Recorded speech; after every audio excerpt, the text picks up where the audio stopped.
What the holy? What just happened? Wow. That's some square dancing SpongeBob music, right?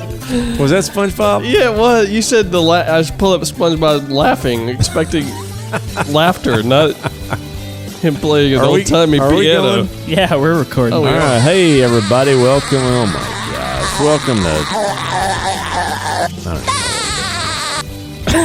Sorry. All right. All right. Hey, everybody. Welcome to How to Be a Texan. Hi. How's it going?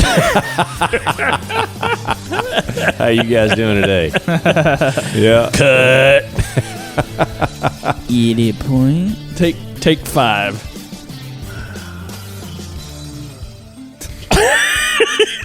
All right, Kyle just had a miniature stroke here. I think Kyle's malfunctioning. Yeah. Take 6. All right. Hey, everybody. Welcome to How to Be a Texan. How you guys doing today? I'm doing great, man. How are you? Yeah, good, Andrew. I'm doing tired. Oh, well, suck it up.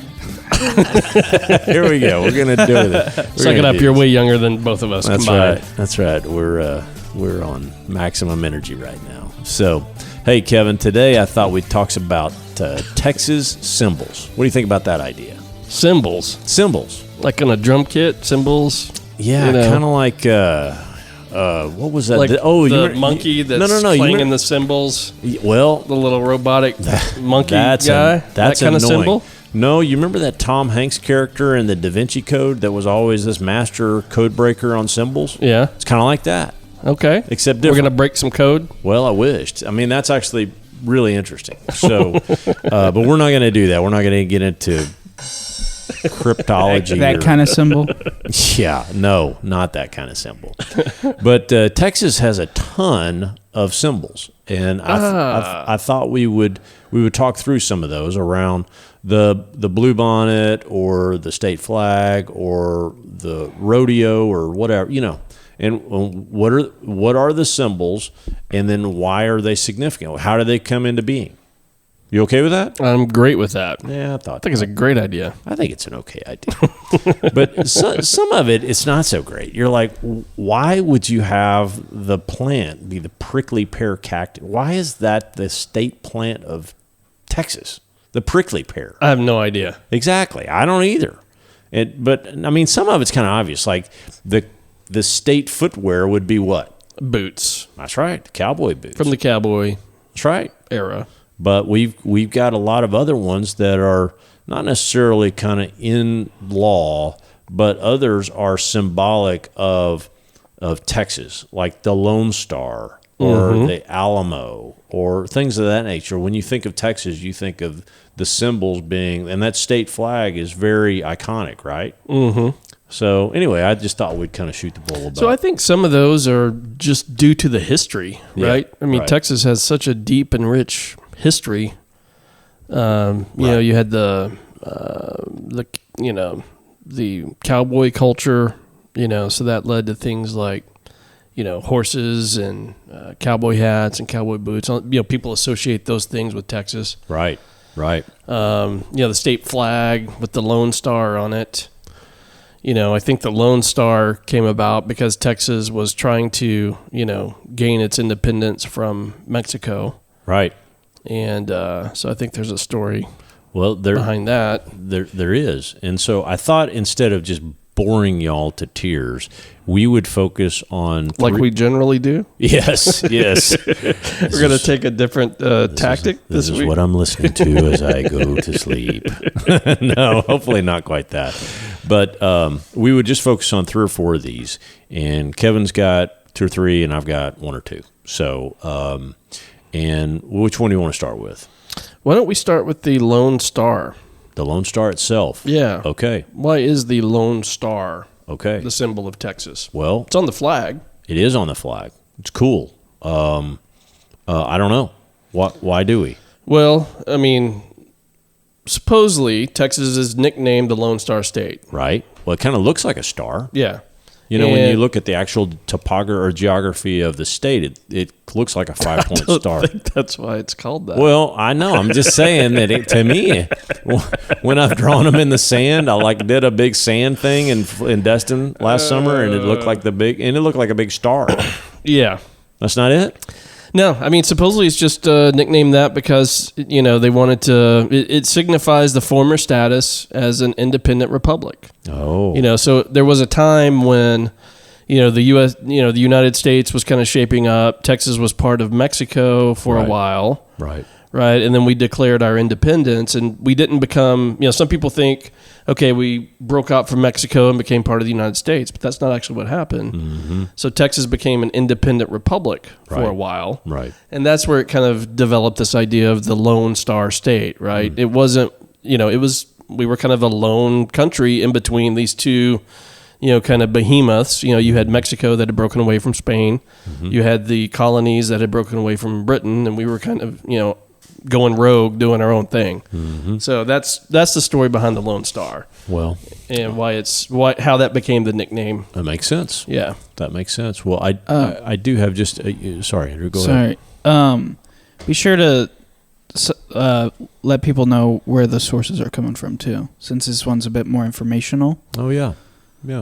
Okay. That was from wikipedia.org/wiki/Texas. All right.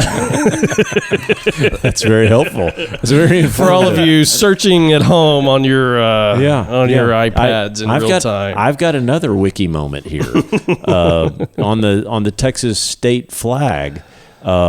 There's something there, and it's talking about the single star as well. The single lone star represents all of Texas and stands for our unity as one for God, state, and country.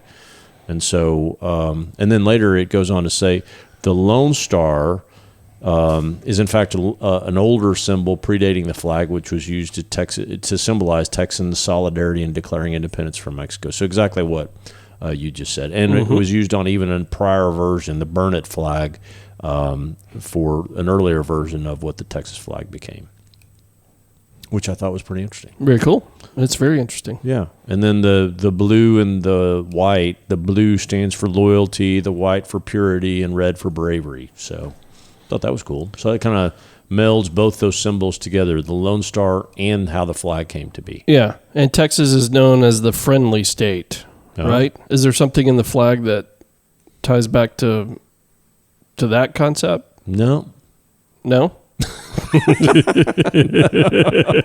Other than we live it every day, Kevin. So you just think people, we decided that we're the most friendliest people, and we just call ourselves the friendly state? I think so.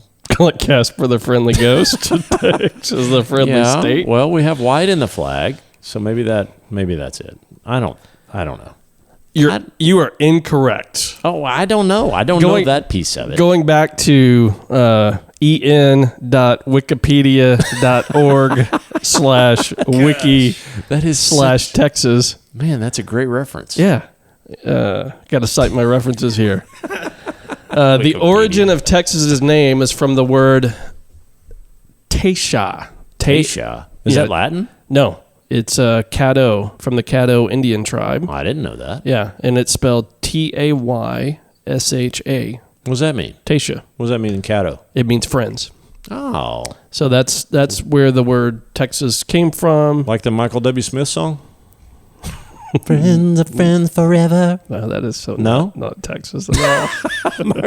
Isn't he Texan? Michael W. Smith? I have no idea. He likes Texas. Anyway. No, so the word Texas comes literally from an Indian word that means friends. So that's why we're known as the friendly state. Well, that's good. All right. Well, we even did an episode on that. We did. Texas are the friendliest people, unless you mess with Texas. Then that's right. Then they're not so friendly. Stanford. Yeah, that's right. And we love you, Stanford, but you messed. So, and I even cited Bill Clements on that one. You remember that? Oh gosh, man, that's Bill going Clements, back to the Wayback Machine, isn't it? Former governor. So that's right. Okay, so we've hit on the Lone Star, the Texas flag. Now what? What else do you think about when you think of Texas? What do you think people think of when they think of Texas? Barbecue. Barbecue. Rodeos. Rodeos. Rodeos is one. I've got that one. Rodeos that one teed up. that is the state sport of Texas, right? That's right. And it goes back to kind of how Mexican life, and back on our Mexico episode, we talked about the caballeros and just that way of life with cattle raising and all that. Well, this was a sport for the Mexicans, and then it crossed over into all the Texan origins, and so it really is a part of our life. It's a huge part of my family's life, with Caroline being in state finals and rodeo coming up in Abilene later in a couple of weeks. Shout out to Caroline. Shout out. She's going to crush it. I hope so. I know she will. But rodeo is a big deal. So it's the state sport. Forget football and all that, even though kind of football is what we do on Friday nights, but rodeo is our official state sport, which is exciting. Interesting. Yeah, I thought so too. What about the state shell? You want to talk about the state shell? I'm just kidding. What is the state shell? It's the lightning whelk, if you ever want to know. The lightning whelk. Yeah, I don't know. Isn't the state aquatic creature a sponge? No, I don't think so, but I do love sponge. Oh, gosh. No, that's terrible. No, that's truly that's terrible. not a Texas thing. The state snack is the tortilla chip and salsa. That makes sense. That's fantastic. What do you think the state small mammal is? I would have to say armadillo. Armadillo. For you non-Texans, I bet y'all don't even know what an armadillo is. Do you remember that? Do you want to describe it? No, it's like a rat with a rat with a giant shell. There's a shell that can roll up in a ball. But do you know? Have you ever seen an armadillo run? Yeah. It runs. They kind of waddle, don't they? You know what? An armadillo and a mule deer run the same way. What? No kidding. They run with their front legs and their back legs go the same time. They don't alternate. They don't do a lope like a horse or a dog would. They bounce. Literally, they bounce. I did not know that. And when you watch a mule deer run, they do the same thing. Because remember, I was chasing them up in Park City, and I was chasing them up a ski lift one day, and they were running away from me, and they're bouncing all the way up the mountain. And then I almost died. Do you remember that back in the 80s, the Lone Star beer commercials? Oh, yeah. Their mascot was a giant armadillo. Oh, yeah. Remember he would, crunch through the truck and take all the beer? Do you remember that? No. Yeah, that was their whole thing. The giant armadillo would a scary armadillo? Not scary. He just I guess he liked the beer, so he was just attack the 18-wheeler and suck all the beer down. Need me some beer. Yeah. Oh yeah. No, so that's when I was frightening. When I was a teenager and I was playing football a lot, I'd just eat everything in sight, man. I'm sure you did this too. You were in sports. I would eat and eat and eat and eat. Not armadillos. Not armadillos. No, Yeah. I would just eat food like crazy. Yeah. And so my aunt she nicknamed me the Texas armadillo. Well, that's a strong I could go and destroy every piece of food in the house before anybody else could get it. That is strong. So I was named after that beer commercial. Well, that's good. We're fancy. Now I've got kind of a slightly scary version in my mind of what the armadillo is. Hey, man. Because right now you see them at night all the time. They're everywhere. Yeah, So- you see them as roadkill a lot too. And they can't see. Do you know that? That they're Yeah, I've basically heard that. They're blind? blind. Yeah. They just smell you, basically, and sense you via hearing. Yeah. So, pretty amazing. All right, I'm sorry. Back on point. What other things had you researched as far as the really Well, cool? what about the other mammal of Texas? Well, of course, the longhorn. Yeah, the longhorn. Yeah, that's the big state mammal. So we have a small state mammal in the armadillo. We have a large mammal, which is the longhorn. And then did you know we have a flying mammal? It's the bat. That's a symbol. Who would make that? I don't know. Have you ever why. seen the bats at down in Austin? There's a place where you can go watch it. Yeah. It's pretty cool. Yeah, I don't know if I've seen that, but I have seen large groups of bats, and it's kind of scary, but cool. It's cool. Yeah. They come out at night and just, demolish all the insects and stuff. They're very beneficial. You know what? I looked at, going back to our sustainability episode, I looked at getting a bat box and hanging it in the trees around my place, and I found out that their guano would kill the livestock. Do you know that? It was poisonous. So you can hang, it's really just a rectangular box with an open bottom, and you can hang that up 20, 30 feet high, and it attracts bats to hang up in there.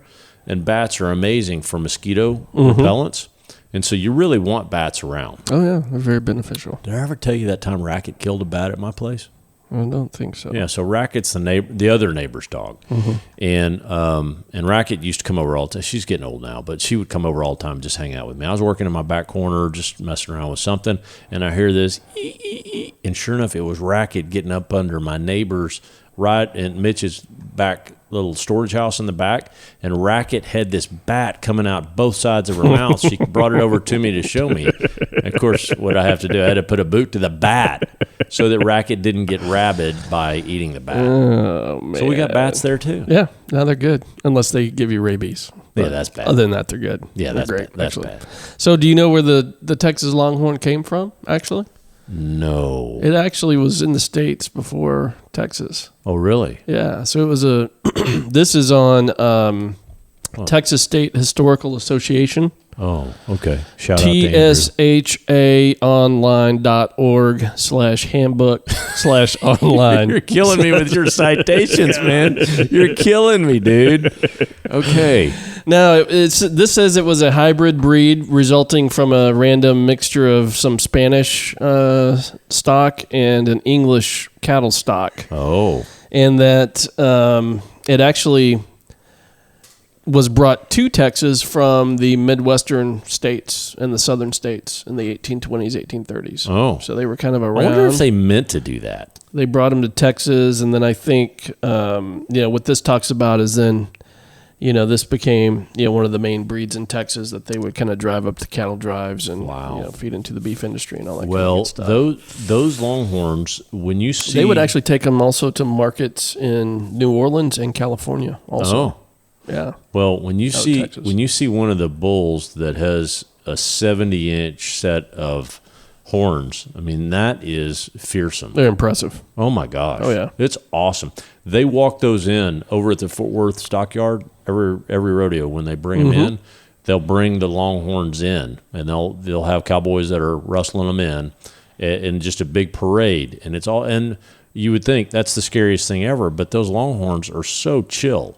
We've got a bunch of neighbors around us that have Longhorns, and they're very low-key and just gentle nature, not mean at all, even the bulls. Anyway, they're impressive. According to this, they almost went extinct in the early 1900s. Really? Mm-hmm. Well, I'll be darned. 1927, Texas Longhorns were saved from probable extinction by Will C. Barnes and some other Forest Service men. They collected a small herd of breeding stock in South Texas. Huh.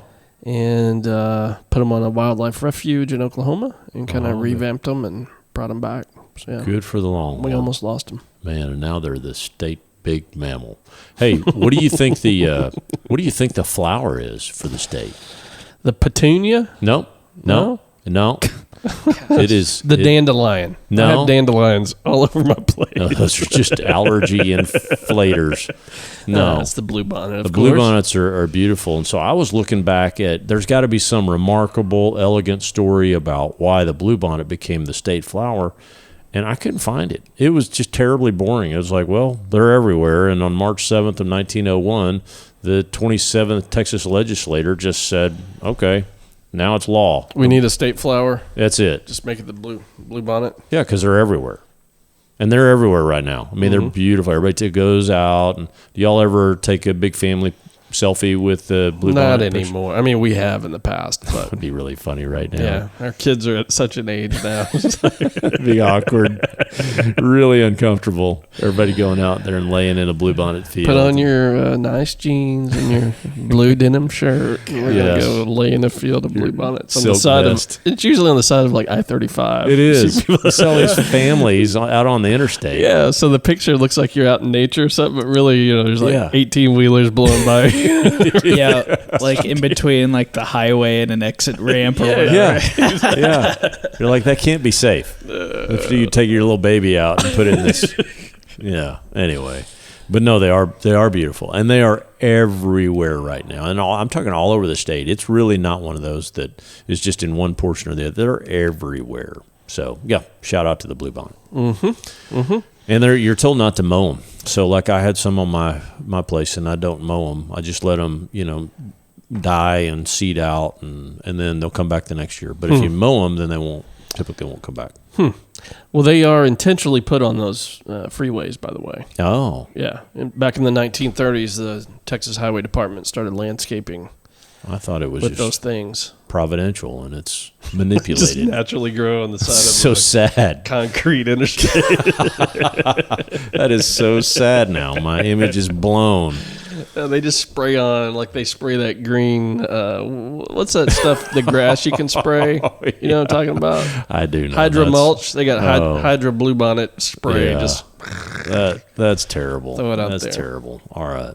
Any other ones that you're really keen on? well, what do you? I mean, The state peppers, the jalapeno. Oh yeah, of course. Yeah, Of it's course. exciting. We did a whole episode on barbecue, so we don't have to cover that again. I don't Barbecue's think. But awesome. What other food do you think is generally associated with Texas? The Big Mac? No. No. What? Chips and salsa. We said that. Tortillas. Is that it? Chili. Oh, chili. Chili. I do love chili. Sorry, I was re- going to say bean burritos. I was really guessing. I was actually going for it on this. I thought I was going to. No, chili. Yeah, dang. Sorry. Chili. Texas red chili. Okay. Lyndon B. Johnson was a big fan of Texas red chili. He would have it in the White House all the time. Ooh. I read about it. Good for him. And chili. You could do an episode just on chili. Oh, we 'cause- could. We should. Yeah, chili's awesome. That kind of evolved down in San Antonio. Okay. This is where it kind of came. I don't have a reference here, Andrew. I'm just going off of memory. But there was Citing Kevin's memory bank. yeah, it was either some kind of fair down there in San Antonio, or Unaffair or no, just fair? like a street food kind Oh, of okay. thing is where it kind of became popular, and then it kind of spread from there. Are you talking about that show that we saw? What And they were show? talking about chili. Maybe that's where I saw it. Yeah, I do love I don't chili. remember. Remember, show it and then was. there's that lady in that truck. I don't know. Surreal. I don't know. I think that's don't where know. it came from. But yeah. but what people can But it make is the official state dish of Texas. It was recognized as the official state dish of Texas in 1977, again by the Texas legislature. I do love chili, but when people put beans in it, no, that's and- not right. And when they make it too spicy, Yeah. that's no good for No, me. no, beans are not in Texas chili. No, Well, they are in a lot that I've eaten, and that's not legit Texas. gives Yeah, me- that's not Texas chili. it gives me gastrointestinal issues. So I prefer no beans, and that 5-alarm. I don't like that 5-alarm where Yeah, it's super spicy. too spicy. Yep. I like the 2-alarm. No, traditional Texas chili is very simple. It's Yeah. beef. It's got to be beef and I like that. chili powder, spices, So no what beans. are there any other symbols when you think of Texas? Are there any other just amazing symbols that come to mind? In my J.R. Ewing. J.R. Ewing in Dallas, yeah, the Dallas Cowboys, Dallas the Cowboys, Alamo, Dallas Cowboy cheerleaders. Everybody thinks, oh, that's the symbol of Texas, is you seeing scantily clad Dallas Cowboy cheerleaders running around, and then cows, and guys on horses doing rodeo. So we've kind of hit on Pickup trucks. pickup trucks, yeah, yeah. I don't know. So yeah, Square dancing. that's a state dance. Is it It's really? a state dance. It's the official state dance. Yeah, no joke. But if the mockingbird is the state bird, I wished it would have been the roadrunner. Roadrunners are cooler. That's all there is to What do it. you got against mockingbirds? I got nothing. Hey, I'm a big Katniss fan. It's all good. The Hunger Game. I'm good with all that. As a Mockingjay, I get that, Andrew. Right, Mockingjay. What is the difference between a mockingjay and a mockingbird? Well, they had to go with Mockingjay on Hunger Games because Mockingbird is copyrighted, and so they couldn't, God How's it copyrighted copyrighted? that. God. that was a joke. I know. I got it. I was going with you with the God copyrighted. So yeah, I was going with you. I was so slow, I didn't get it. Yeah, but no, I'm. What's I'm the deal with avocado toast? I just get that now. Amy explained that one to me finally. Avocado is a joke. All right. Well, hey, thanks for listening to us. We got a few ranch updates, Kevin. I thought it'd be kind of fun to talk about ranch updates. So, Sure. Anything else on the symbology of Texas? I can't think of anything else at this point. Well, we really could go like Da Vinci. Oil.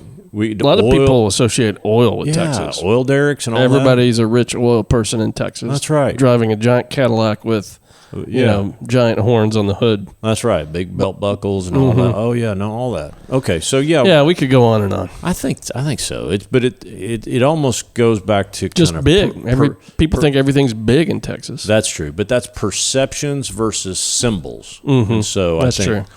Anyway, so hey, thanks for being patient with us as we churn through our Texas Wait, I thought we were doing a ranch update. symbols. Yeah, I am. I'm getting to it. So ranch update. There's a ton of ranch updates, and so Kevin, I thought we would highlight some of yours because they're so exciting. So there you go. So Kevin, tell us what. Gosh. Tell us some of your ranch drop, updates. don't you? No, That's I your don't. favorite I don't. thing. Almost better than the SpongeBob laugh. But tell us your ranch updates. Oh, we got a few things going on. Yeah? Not a whole lot, but we got a couple things. So we moved the chickens out of the brooder. That's a out big to the deal. Coop. It's a big deal. Yeah, Sammy was telling me they're about, size of a grapefruit or whatever. Yep. Yep. Some of them are bigger than others. Yeah. Some of them are still little guys. But they have to be fully feathered, right? Okay. So you got to kind of keep them under a light for 4 to 6 weeks. Okay. Until they get, because when they're babies, they just got the little peach fuzz Right. kind of stuff. Right. So they have to be fully feathered, and then the average low temperature outdoors has to be 65 on average for about a week. Oh. And so those are the kind of the two things that you look for. Are we there yet? We did, yeah. The average temperature for all of last week was, I think, 66 or something. Okay. Yeah, I Okay, looked good. that up. So Good. I think we're good. Okay. And if it's going to dry, we can always run a light out there to the coop if Right. we need to. But I think Are we're out the of big woods on birds that. going to pick on them? Big birds are locked out. Oh. So, yeah. So those rogue, what's the term? Feral. The feral chickens that hang around. No kidding. No, they're out. So what you do is you put the babies out into the coop, and then they stay inside that coop for another 2 weeks. They will not free range for a while. Okay. So those mama chicks that have been hanging around, they actually roost in the barn next door. So so they won't mess with them. Okay, good. So they'll be out there for a couple of weeks. So we set up a little water thing and some food, and we'll keep an eye on them. So Nice. it's kind of cool. Good. Well, congratulations. Yeah. That's awesome. And then Kinder kicked my butt this morning and said, we got to get the garden going. So Awesome. I got out my little miniature tiller and started going to town with that. That thing's awesome. So good. So I'm we jealous of that. Cranked out about 1, 2, 3, 4, 5 raised beds. Good. Yeah. Okay. And then we'll start planting some squash and peppers and tomatoes and Good. jalapenos and all that kind of good stuff. We'll get Awesome. rolling here. And then as it gets hotter in the summertime, we'll throw some okra out there. Okra does really, really good when it's hot. Okay, so you don't plant that yet. You delayed the planting of the okra. I mean, you can. You don't Okay. have to, but I just, in my experience, when I've done it before, generally it's super heat is what it likes heat. Right. So, It does. when you get to the hot part of summer, I mean, you can grow it now, but you don't get a whole lot. You get more in the summer. Right. And then when you get to the hot part of the summer, a lot of the stuff just doesn't like it, like the heat. So okra's a good thing to kind of keep in the back pocket for summertime. Yeah. Okay. Well, good luck with that. So we'll throw that out there. So Wow. we'll see. Okay. I do have to build a fence to fence that thing off because I took down I had an old wire fence over there. Yeah. And the horses had just leaned on it and pushed it eaten over? the grass. They didn't push it over, but it was just so worn down. It was just ugly. Okay. So I took that thing out. So I'll probably put some panels up to block that off and Okay. Yeah. get that little thing going. No, So, that's good. Yeah, fun stuff. That is good. Well, I got a few. So on our place, the big thing on the beekeeping side is that the Denton County Sheriff called twice. I got 2 calls last week on bee swarms, because I've called them and I've said, hey, if you've got families that call you and you've got a big swarm out in their front yard, call me or have them call me. And sure enough, 2 families called me, and And do you just suck them into this vacuum cleaner thing and then release them at home? Is that how it works? I've tried that Like a before. shop vac? I've tried that before, and I've done that 3 times, and I've tweaked my little vacuum. I think I've got it tweaked now where I could, but I don't like that because I've killed the first 3 that I tried.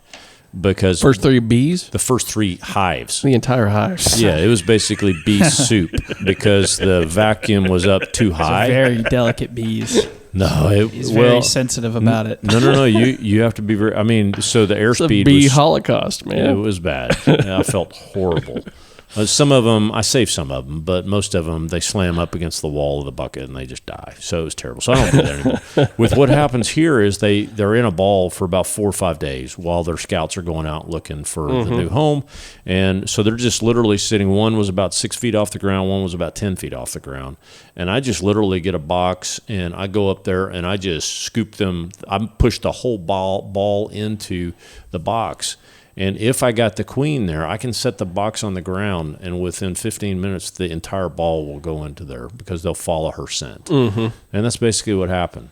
And so on both those, I brought them home, and then so here... Oh, so wait a second. How do you get the queen into the box? She's in the center of the ball. Yeah. I don't know that she's in there until I see them all move toward her.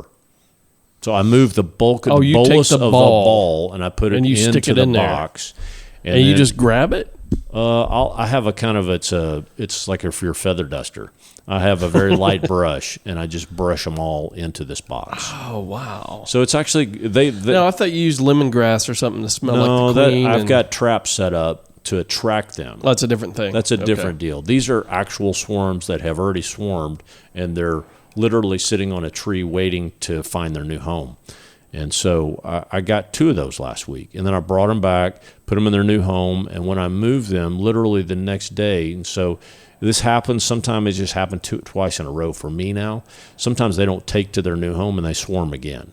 Both of these did that to me. Uh-oh. So, and it broke my heart because I found the queen on both of them.